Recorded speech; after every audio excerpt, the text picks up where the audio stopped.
Diet makes a huge difference with mood disorders because the brain is part of the body. And the brain, in order to stay healthy and to keep a good balance of neurotransmitters, the only way it can really do that is to get the right ingredients. We know heart disease and heart health is influenced by diet. It only stands to reason that the same would be true for the brain. So diet, I think, I think it's one of the very best ways that we have of turning off the genes, the genetic expression that has an influence on who gets mood disorders and who doesn't. I mean, you might have genes for these illnesses, but unless those genes are activated by lifestyle issues, stresses, environment, you may never get depressed. But once it's activated, we got to think about how do we turn it off again? How can we shut down that gene expression for an illness like depression? One of the best ways to do that, I think, is through diet, through nutrients. So I am not somebody who believes that everyone should eat exactly the same diet. A lot of people do, but if you did, if you had to eat just one way, I think a modified Mediterranean diet is the way to go.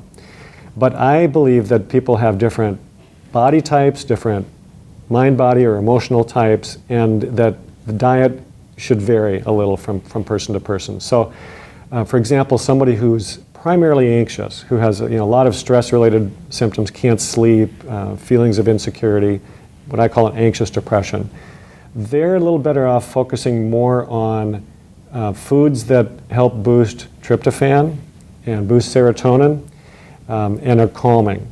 And so that's a diet that's going to have a little more focus on complex carbohydrates, because those are the foods that help the brain really utilize tryptophan. And they are generally calming. But it's important that they are complex carbs and not refined carbs, because refined carbs, while they have a great appeal if someone's really stressed or depressed, they will make things worse. They will almost always make things worse. The complex carbs, which still have fiber, will almost always help. They help stabilize the blood sugar, they help the brain absorb and utilize tryptophan, and they are generally, over time, they are generally calming. But somebody who has the opposite kind of depression, who's really sluggish, who wants to sleep all the time, somebody who just has no motivation, can't focus, they may not do as well by eating that way. I mean, still, they should have some complex carbs with every meal, every time they eat, but they should focus a little more on protein. So a little higher protein diet, really good quality lean meats and proteins. I tell people to think about how they would eat in the summer when when it's hot. So you don't want to eat a lot of food, you don't want to eat a lot of heavy food at that time.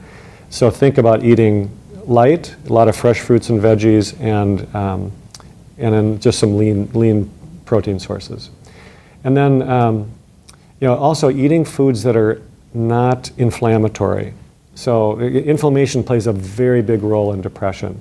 I think that's one of the reasons why fish oil or omega-3s are so helpful. But also, taking out foods that tend to promote inflammation, like sometimes overdoing red meat, or overdoing white sugar, white flour, refined products. That will aggravate inflammatory conditions. And also really being conscious of diets that seem to promote insulin sensitivity or insulin resistance.